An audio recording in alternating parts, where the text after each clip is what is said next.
Qu'est-ce que la ville? Comment est-elle apparue? Quel rôle joue-t-elle? Est-elle vouée à s'anéantir, victime de ses contradictions? Ou bien notre globe est-il appelé à devenir une vaste et unique ruche urbaine? Telles sont les questions que se pose l'Américain Lewis Mumford aux premières pages de son ouvrage « La ville dans l'histoire ».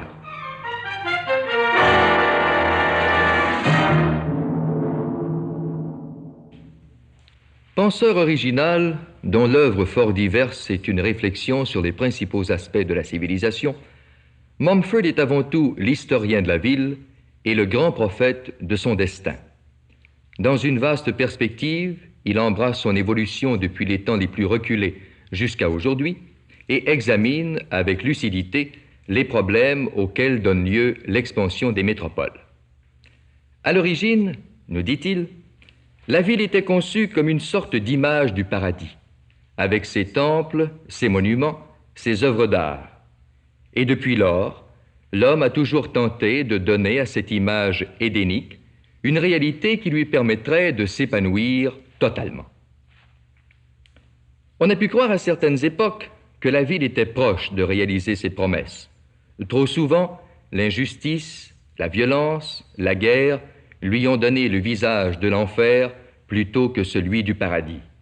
Pourtant, aujourd'hui encore, devant toutes les insécurités, les grandes villes conservent leur magique attrait, fascinant plus que jamais les hommes, qui s'y précipitent comme vers les phares de la planète.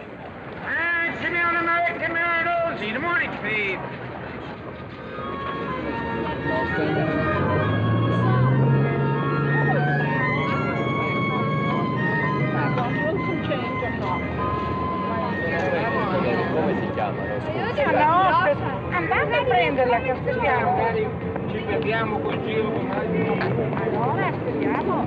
Guarda allora vieni qui vicino. Into the wound, Mari said to me she'd speak to her landlord for me to have her flat when she moved. Trop de salade ce soir. 1, 2, 3, 4, 5, 6, 7.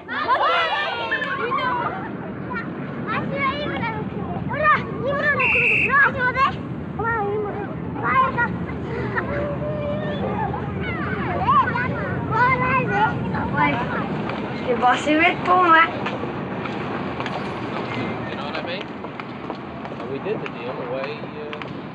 Et ici, la porte centrale, la porte centrale, qui était seulement réservée à la noblesse vénitienne. La porte, il faut être dorée, parce que c'était l'entrée principale. Jesus Christ satisfies, saves, keeps, and satisfies. I can tell you that he came into my heart, took my sins away, gave me peace. Orange and lemon, says the bells of St. Clement. I owe you 5 farthings, says the bells of St. Martin's. And when shall I pay you? When I grow rich.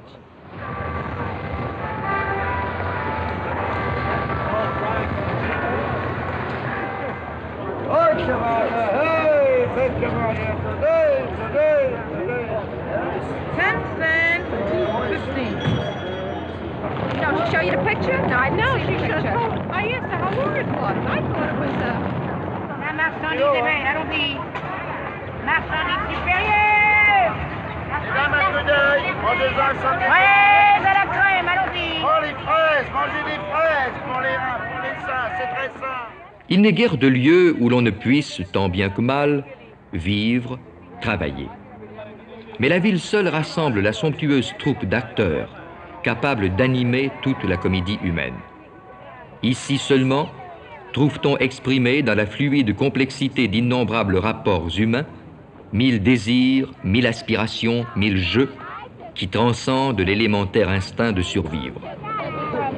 Number one took the cookie from the cookie jar. Now I took the cookie from the cookie jar. Then who took the cookie from the cookie jar? Number two took the cookie from the cookie jar. Not I took the cookie from the cookie jar. Judy, where are you going? Well.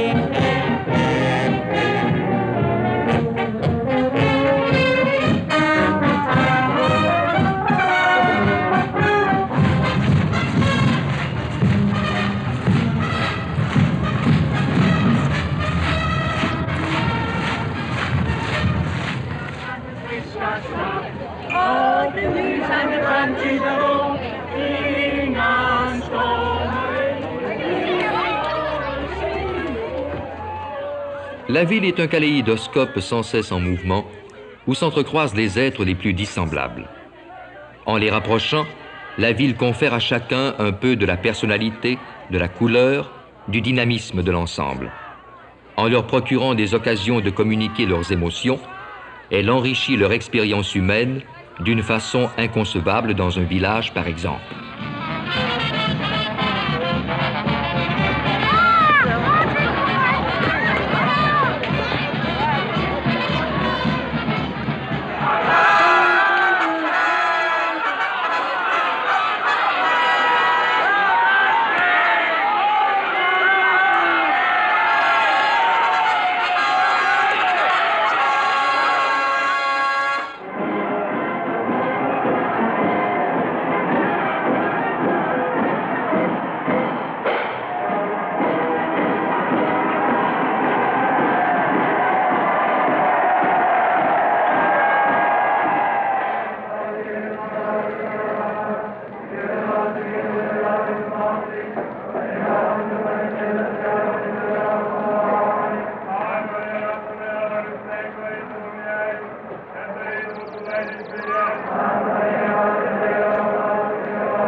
Si la ville peut exalter quelques-uns des plus nobles sentiments de l'homme, elle est également capable de porter à leur comble ses passions et ses instincts les plus violents.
Pour comprendre les difficultés, les conflits inhérents à la vie urbaine, il ne suffit pas de considérer la ville telle qu'elle nous apparaît aujourd'hui.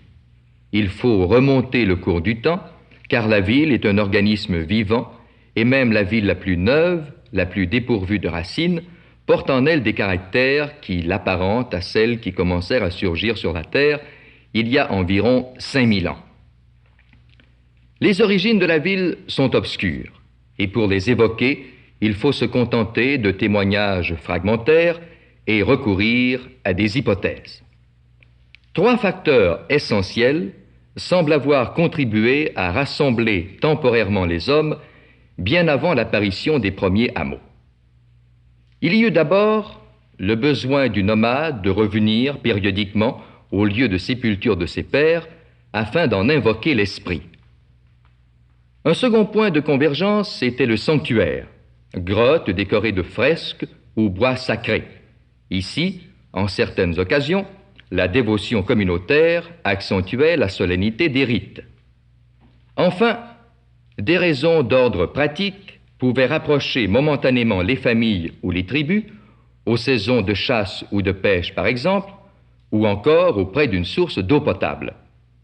Ainsi, nous constatons que 2 facteurs de regroupement sur 3 étaient en liaison directe avec le sacré plutôt qu'avec la vie matérielle. Ce vieux fond de spiritualité, associé dans l'esprit des hommes à l'idée de vie collective, renforcera plus tard le prestige de la ville. L'homme, en effet, hérite de son passé et le conserve afin d'assurer la continuité de son destin. On aurait tort cependant de minimiser le rôle des nécessités matérielles et des besoins économiques, car ce sont eux qui déterminèrent peu à peu la transformation de la vie nomade en une vie sédentaire axée sur l'exploitation du sol. La grande révolution agricole, événement qui devait favoriser la civilisation, s'amorça il y a environ 12 000 ans en différents endroits de la Terre et notamment en Mésopotamie. Il restait une longue et obscure évolution de vie terrienne avant l'apparition de la ville primitive.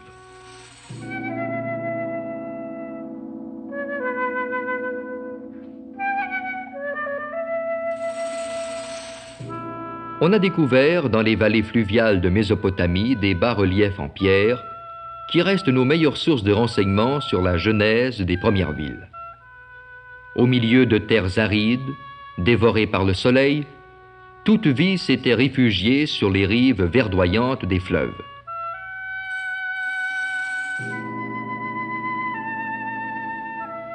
Capter l'élément de vie, l'emprisonner dans des récipients avant de le faire circuler dans des canaux, telles furent les démarches qui ouvrirent la voie à la culture du sol. Avec le défrichement des terres, les progrès de l'irrigation et l'avènement d'un mode de vie rural, les vallées fertiles des grands fleuves virent l'apparition du village agricole. Le chasseur nomade commença de s'effacer devant un nouveau type d'homme, le paysan et le pâtre. Renonçant à vivre au jour le jour, le paysan faisait des réserves d'eau et de nourriture pour les temps difficiles. La continuité de son existence était ainsi assurée, et avec les siècles, les villages croissaient en stabilité et en sécurité.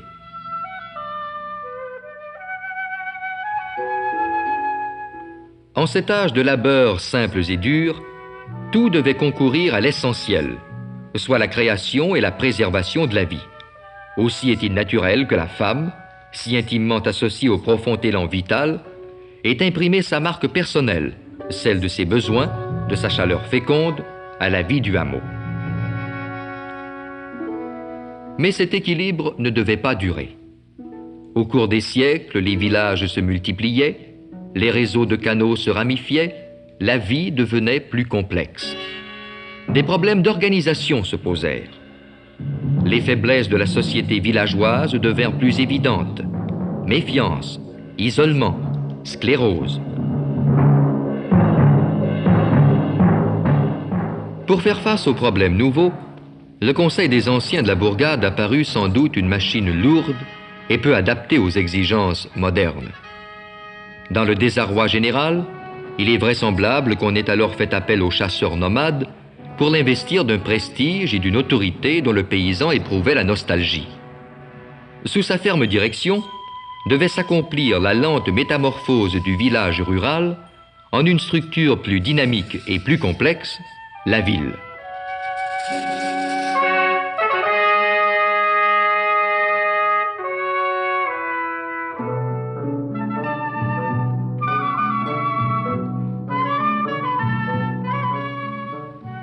Sur le plan pratique, la ville créait un fort besoin de main-d'œuvre, suscitait l'aménagement de grands travaux de génie, l'établissement de systèmes de transport et de communication, et de façon générale, stimulait les facultés inventives de l'homme.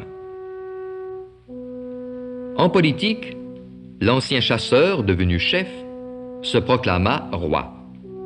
La monarchie apparaît en effet avec la cité. La ville et les villages environnants étaient soumis à l'autorité royale, laquelle, en voulant se confondre avec la justice, permit l'établissement d'une société régie par des lois uniformes. Le bon fonctionnement d'un tel système reposait sur la fidélité obéissante des sujets au chef de la cité. Pour garantir le respect de l'autorité, la religion pouvait être d'un précieux secours, et c'est ainsi que le roi chasseur en vint à figurer le roi grand prêtre.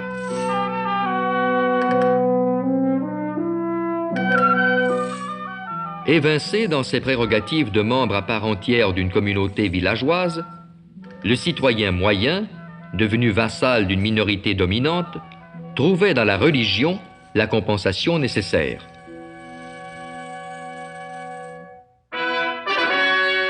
Dans les premiers temps, le roi détenait la propriété commune au nom des citoyens. Plus tard, les nobles se virent attribuer ces biens en reconnaissance pour services rendus.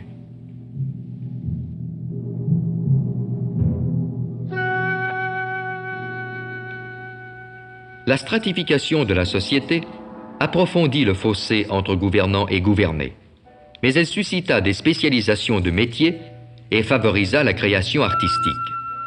L'architecture, la sculpture, la musique prirent leur essor avec l'épanouissement de la cité.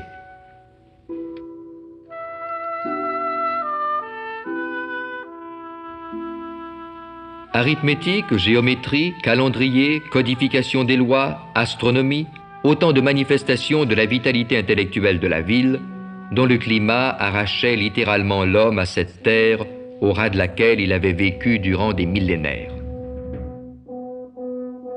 Mais la vie urbaine portait en germe les désordres inhérents à une vie plus intense.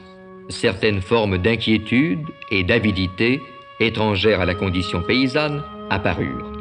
Au culte religieux de la terre se substitua le culte de la force physique et un appétit de puissance matérielle qui engendra les guerres. Ce fut là la conséquence la plus dramatique du surgissement des cités.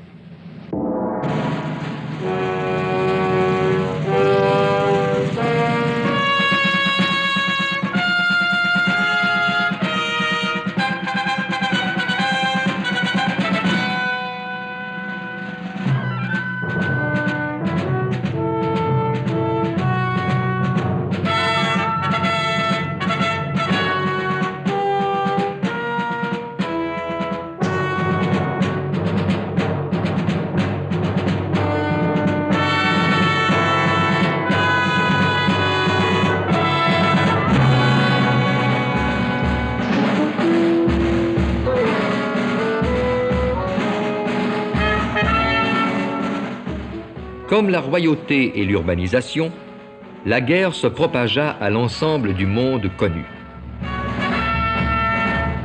L'assyrien Sennachérib, après que ses armées eurent fondu sur Babylone, se glorifia ainsi. « J'ai détruit la ville de fond en comble, je l'ai dévastée, l'ai livrée aux flammes. »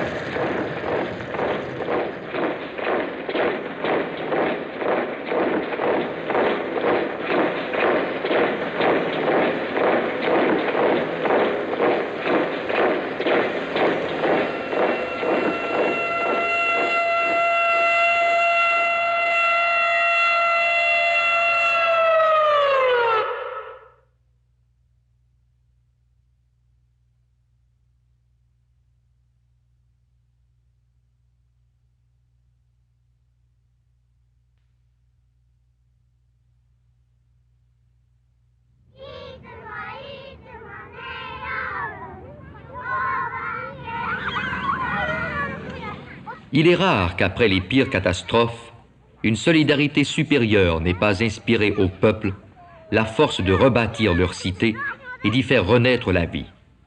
Hiroshima en reste pour nous l'exemplaire témoignage.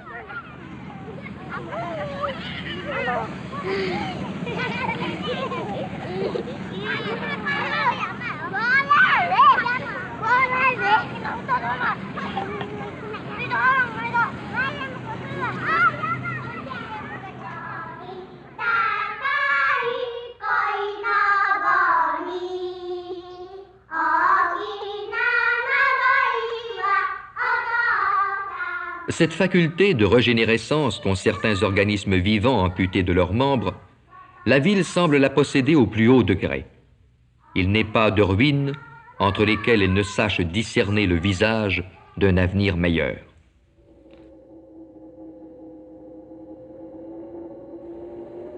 Au cœur de toute grande civilisation historique, il y a le rayonnement d'une cité qui en demeure l'âme jusqu'à sa ruine, dût-elle renaître de ses cendres.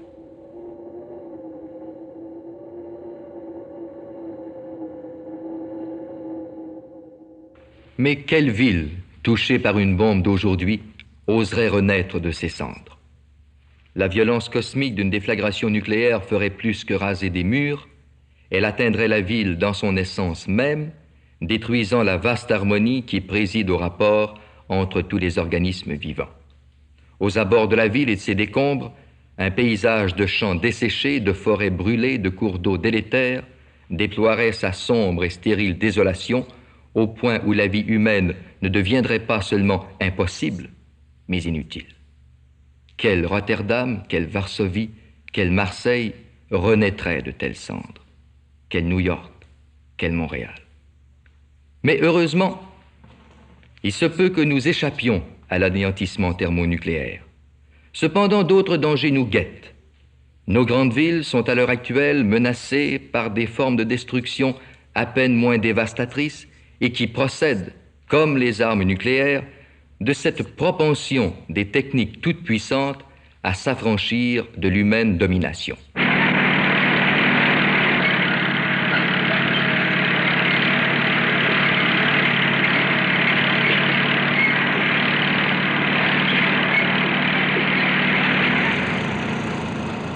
Aujourd'hui, autant que jamais dans le passé, la puissance matérielle se déchaîne par le monde sans frein ni direction, obscurcissant pour nous l'image idéale de la cité, la rendant confuse et menaçante.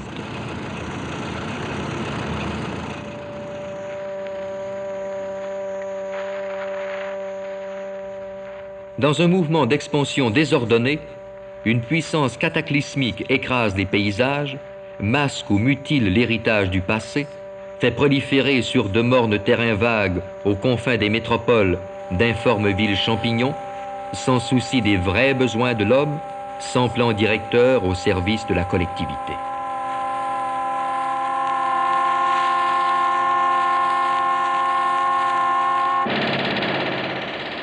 Le prétendu essor des grandes villes se traduit par de multiples et souvent prodigieux tours de force techniques dictés par la machine souveraine au hasard des nécessités immédiates.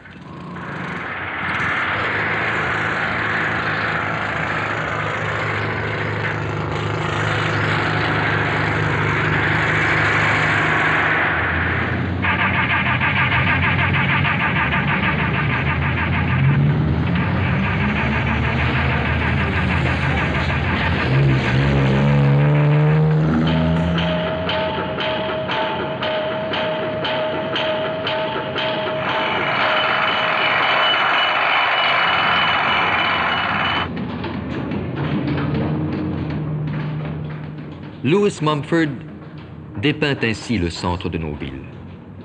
Un fouillis de boîtes à dormir et à travailler, où les facteurs de vie authentiques sont impuissants à secouer le joug de toutes les routines, où une force maléfique, insolente, irrationnelle, déshumanisée, s'ingénie à stériliser nos réalisations collectives les plus précieuses. Une civilisation qui exalte la seule puissance matérielle approche de son déclin. Et il importe peu quant aux résultats, de savoir si sa destruction sera provoquée par une expansion urbaine déboussolée ou par l'anéantissement thermonucléaire.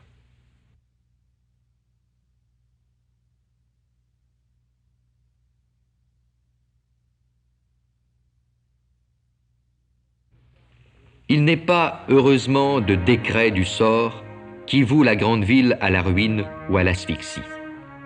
Les forces de vie résistent et au-delà des périls, l'espoir subsiste de voir la cité de l'homme tenir ses antiques promesses.